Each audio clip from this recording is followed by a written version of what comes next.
WGPR Detroit HD2. You're watching WHPS, Highland Park, Detroit.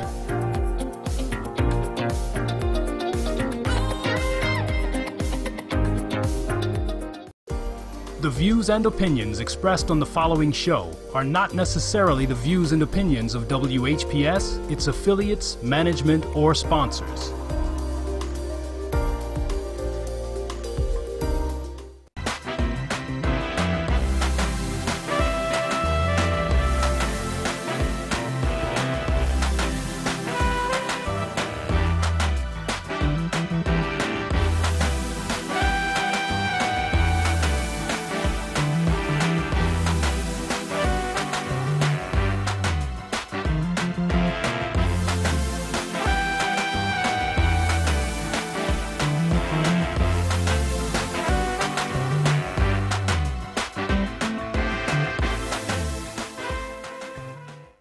Hey everybody, thank you so much for joining me. I've been gone a couple of weeks. Didn't have any transportation. I was going through some things. I just want my television viewers, family to know that I'm okay. I'm doing good. I had to get some more transportation.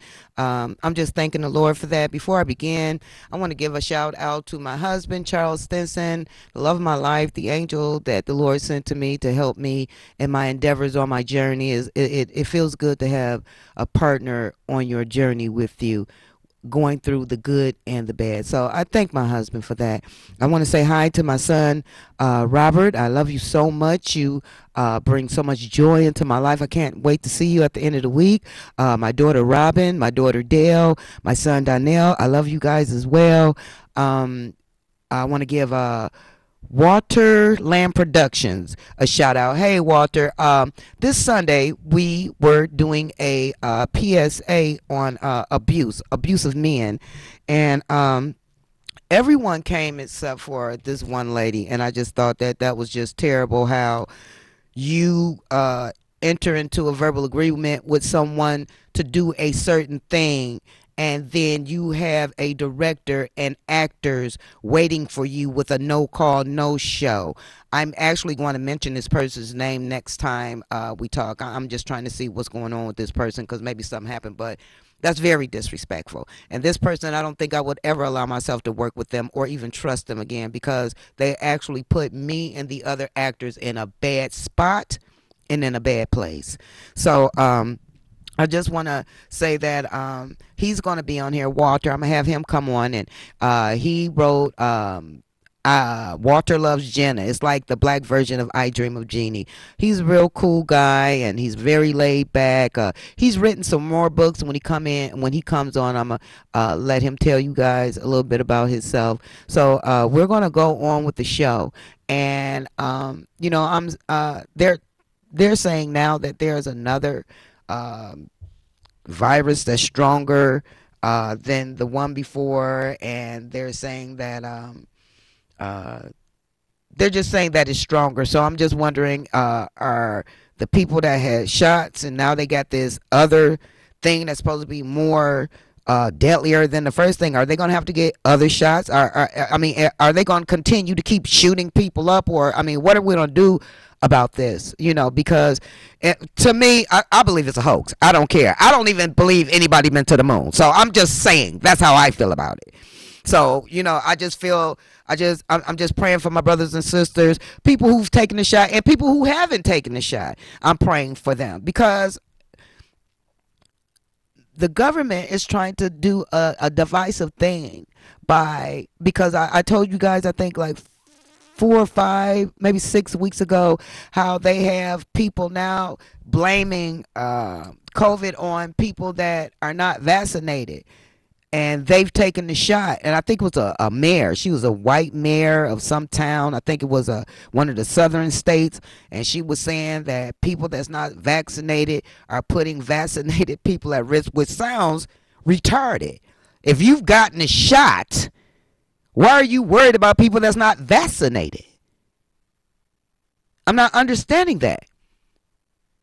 I actually had an associate, I'm not even going to go there, an associate of mine tell me, I cannot talk to you. And this is the truth. I cannot talk to you anymore because I'm scared you're going to give me COVID. Mind you, they took the shots. Shots. So I'm telling you guys, that's what the government is trying to do. They're using this, to me, this mythological, whatever it is, they're using it to scare, divide, and conquer. That's how I feel about it. God meant for us to be together, be close. What they're doing is making you scared to have any type of human communication with folks. There's no way in the world, even now today, and I've been doing this ever since this happened. There's no way in the world I'm going to see a human being crying and not put my arms around them, vaccinated or not. There's no way in the world I'm going to do that. That's just like saying, I'm not a child of God, and I'm not going to open my heart up to I'm going to open my heart up to everybody except for the people that was vaccinated or not vaccinated. If Jesus can hang out with the lepers, then I can go around, and if I see a soul that's hurting, I can put my arms around them. It's getting to the point to where everybody is so scared to touch each other, and that's what the government wants.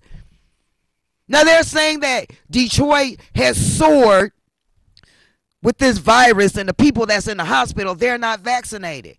But they're trying to say it's Detroiters. It's not. It's the immigrants they done brung in here. It's not the Detroiters. It's the immigrants. These people wasn't vaccinated. They let them in Detroit and then said Detroit's numbers soared because of the immigrants. I mean, soared because of the Detroiters not being vaccinated. We need to pay close attention to the narrative of what these newscasters be saying, because popular to contrary belief, everything they put on 247, especially CNN, is not true. They push a certain agenda more than others. They didn't push the Tamir Rice. They didn't push those other ones. The people did. But they definitely pushed Kyle Rittenhouse, didn't they? They definitely pushed that. They kept that on the news. The newscasters cannot bring to you what they want to bring to you. The people who own those newscasters, like, and shout out to Ronnie Dow. Ronnie Dow was an excellent, I hope y'all remember Ronnie Dow. She was on Fox too. She was an excellent reporter. And I don't know how the circumstances happened, but it had something to do with this place called Ryan Auto Parts. And I've told you guys about Ryan Auto Parts and Mayor Duggan, how he was letting this man slide with all these permits and all kinds of crazy stuff that was going on. And she found out some stuff about Mayor Duggan, and they fired her at Fox too. So let me tell you something. When it comes to these reporters, they can't, even if they wanted to report the truth to you, they have to. They had somebody over their head has to approve that. So just don't believe everything that come on the news. The news is part of the government conspiracy to get your mind to make you believe something that's not true.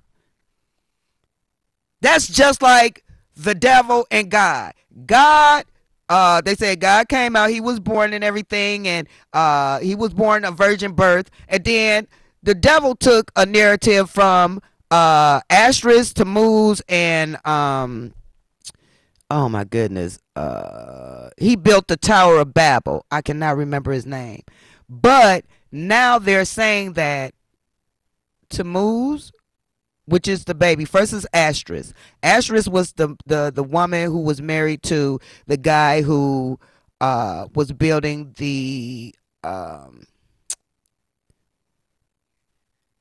excuse me, y'all. I've been having some problems with my memory. I don't know why. But anyway, I can't remember. They say he was a mighty hunter. But anyway, him, his wife, and Tammuz, which was him reincarnated, that his wife had him reincarnated, and his name was Tammuz.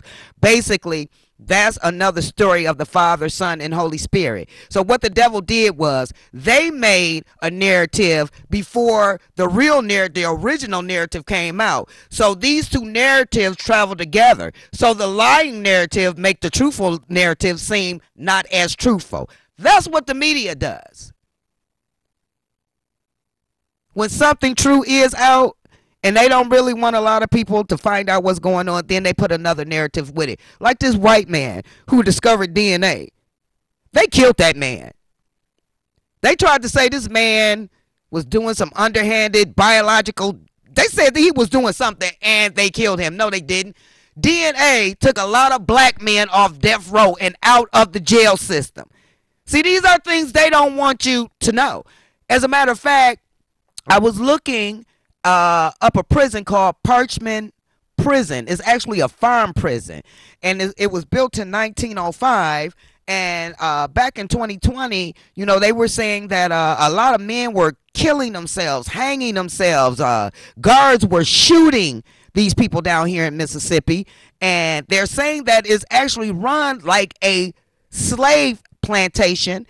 They work 15, 16 hours a day. They don't have any heat. I think the water they drink actually comes from the toilet, and the ratio guard to inmate is 11-1, and they don't. And I'm quite sure is probably 85% brothers, and some of the men who killed themselves are black men. The men who got shot were black men. But if you look it up on Google, it says that it just basically says it's a penitentiary, and you know, it's been in existence for this and this, that, and the other. But it's not telling you the horrors of this place. It's not telling you that this place, ever since it was built on the back of slaves. And they still saying, which I think is very disrespectful, it's a slap in the face of the black community. Why would you send somebody to a place that takes them back to a place of despair and detriment, and I mean detriment of the mind and the body? White folks don't care about us. They don't care about how we live. They treat these men down here like animals. Now, you can live where you want to live, but for the life of me, I don't understand why any black person would live in the South. I really don't. That's just my opinion. And if the South is good to you, then God bless you. I want it to be good for you. But if some of my black brothers and sisters are down there, y'all living down here, and these people treating you, and everybody talking about slavery is over, but not in the southern states. And we talked about that in time past. It's still on the record that the southern states still say slavery is there.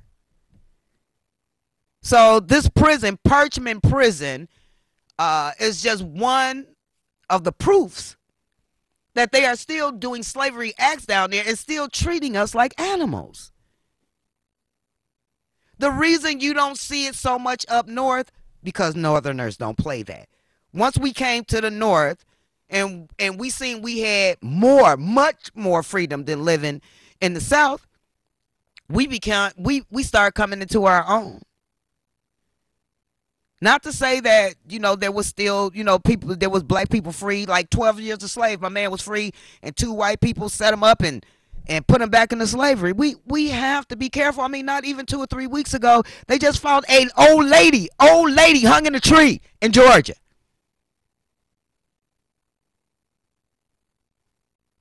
And we go about our lives like nothing is wrong. A lot of us feel like if it's not touching me, it don't matter. If you black and somebody black get hung, yeah, it's touching you. You're just in denial of it. Now, I ain't gonna talk about Monquisha, and I ain't gonna talk about Ray Ray and Nook Nook and them. I'm talking to the intelligent people now. If we don't get on the same page, if we don't reinforce ourselves and unite ourselves, did you see how that judge treated Cal Ripken? Like that was his grandson. That's white supremacy at its finest. This judge had never seen this young man before in his life. When he found out about this man's jacket, he made sure that this young man would not go to jail. Now, I'm going to say something that's going to shock a lot of you guys. If Kyle Ripken, because my pastor talked about this Sunday, if Kyle Ripken came to your church and sat down next to you, what would you do? I would hug him and pray for him. I really would. I mean, that's, a lot of us may not know what they're going to do. A lot of us know what we're going to do, and it's not a good thing. If you say that you're a Christian and somebody that you know then did all types of terrible things come and sit next to you and you treat them like death, guess how the Lord's going to treat you? The walk that Christians have is not an easy walk. We have to love people in spite of. Now, I love Kyle Ripken because, he's a human being. Do I like what he did? No. Do I wish he died? No. Do I want the Lord to avenge whoever he killed? Yes. I have a very I'm very leery of the court system. White supremacists, and this is just my opinion. White supremacists like this judge, every chance he get, he's gonna anybody that's out here trying to get rid of the BLM, or even because in their mind they didn't kill two white people, they killed two nigger lovers. See, everybody keep talking about well, they were white. You don't know who their friends was, what type of attachment they had with the friends or whatever. I don't want these people's deaths to go on deaf ears, to fall on deaf ears, because apparently with the court system it has. All I'm going to say to young Cal is please watch your back, sir. Because there's a lot of people that is not as loving or forgiving as I am, and they are out to get you. That judge too. I mean, this is just my opinion.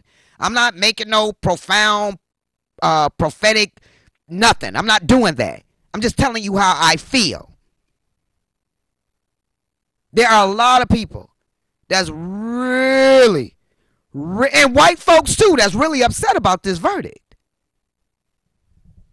And that's why I'm telling you, my black intelligent brothers and sisters, if we don't come together, be around like-minded, let iron sharpen iron, we're constantly around coons and buffoons, and people don't care about us. Especially some, and it's probably 1 or 2% of the people that's in politics that want to help us. The rest of them are all for themselves. They don't care about us. They trying to get their names on the books. Oh, she passed this bill, or he did this and this. It's not about the people. It's about them and how they can take their resume and make it better. It's not about the people. It's about their family, their people, and the way their resume look. That's all it's about. And I'm about to and this is just I have to say this. I'm going to be calling you Miss Lady, you know who I'm talking to, because none of the things are still fixed on my block. So I'm going to call you. Can't no police officer be no dang on liaison. You're not going to scare me from talking to you. If you scared, step down. You still haven't taken care of the things you're supposed to be taking care of on my block, Miss Rashida Tlaib. I don't care nothing about no Detective Smith. You went and lied to these folks, so I don't talk to you. Guess what? I'm going to be calling your office. Don't pull your weight and try to put somebody else in between something you don't want to do. And that's exactly what I mean about these people are just for themselves. So we got to come together. We got to start telling these people, you got to go. If the police won't help us, if our representatives won't help us, because I told you guys, I talked to a police officer. He said his name was Sergeant Jackson. I called this man sir. He has to be like this big because he has some type of syndrome. Because when I said sir, Mr. Jackson, Mr. Keith Jackson, you don't call me sir. I'm a sergeant. See, these are the type of people that don't need to be in our community. They act like they got a monopoly on everything you do and everything around them. You don't control, Mr. Jackson. I'm sorry, but you don't control me. And nobody tells me I cannot talk to my representative. It's not over with. Because you did not finish or do anything that I asked you to do, Miss Rashida Tlaib. You quit telling people I'm harassing you and hacking into your Facebook. I just want to answer to why you're not helping my community. That's a shame, my brothers and sisters, that people like this have to pull their weight around to try to intimidate somebody. You got the right one, sister girl. You got the right one. Now I'm telling these people on live television, this woman used her weight to try to intimidate me. And it ain't gonna work. If you don't like your job, like I said, get out. If you don't want to be bothered with people like me, black folks or whatever, get out. The only time I actually ever see you around, black folks, is when it comes time to vote anyway. And you know who they get? Unsuspected elderly people. They do a little something for them or tell them you're going to be on TV. And they, oh, yes, yeah, she's, don't believe the hype. Please don't. Please don't. I'm just tired of black folks, intelligent black brothers and sisters, not coming together, allowing forces that may or may not be beyond our control to hinder us. Because whether it's beyond our control or not, we have a higher power, and a lot of us don't look to our higher power for the things that we need. A lot of these people and politicians don't have higher powers, but they will tell, no, they don't have Jesus Christ, our Lord, in their lives. Their God is the God of this world. That's why they want all the material stuff. That's why they want to have all the power. That's why I don't believe the politicians in Detroit, and if it is, please forgive me to whoever I'm talking to, and I could be wrong.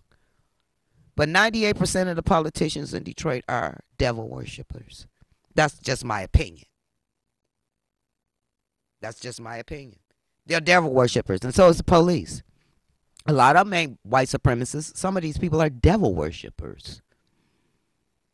Some of these people are possessed. They know they possess, and they scared to tell people they possess, and they're going out hurting other people.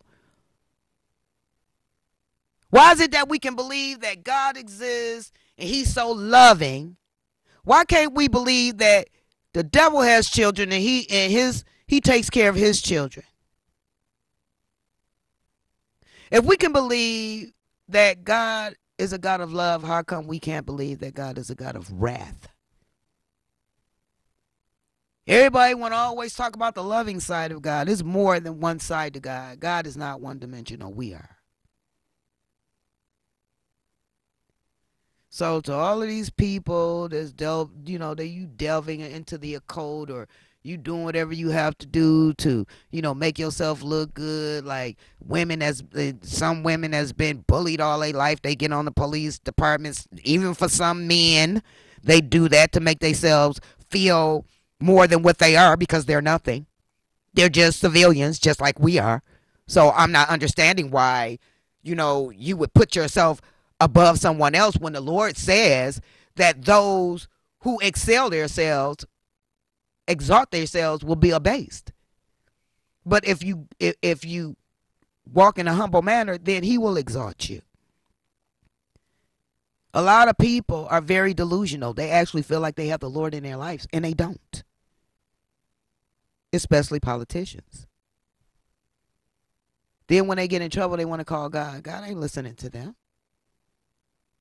Why is God listening to somebody that's underhanded? Your prayers don't even reach the sky, let alone to heaven. We always talking about how God blessed us. Don't you know the devil can bless you too? I'm talking to saints, sinners, anybody that's listening as far as our politicians are concerned. That's who I'm talking to about this. So in order to get out from around all that, we got to come together. Everybody be talking about these marches and what we need to do. I'm sick and tired of people talking about where we need to march. We don't need to do that. We just need to pull our funds. We need to pull our supports systems, and then we'll get the recognition and or the respect that we deserve. But if you allowing somebody just run over you and you don't speak up for yourself, guess what? They're going to continue to do it to you. I come from a family of strong black women and Black Panthers. I've taken law classes. I'm a paralegal. I try to learn as much about everything as possible. My mind is like a sponge. I've been having problems forgetting things, but I know that God is with me, and I know he's going to make a way, for me to come out from whatever I'm coming out from under. There's a lot of you professional people. I mean, you're great people, and you're going through things. And because of your status, you feel embarrassed to tell somebody, I'm hurting. I feel like I'm about to pop. I'm going through something. Please help me. Guess what? You're going to end up in an insane asylum, or you're going to end up hurting somebody, and somebody's going to end up hurting you. Ask for help. Especially people who got pressure cooker jobs. Ask for help. Please ask for help.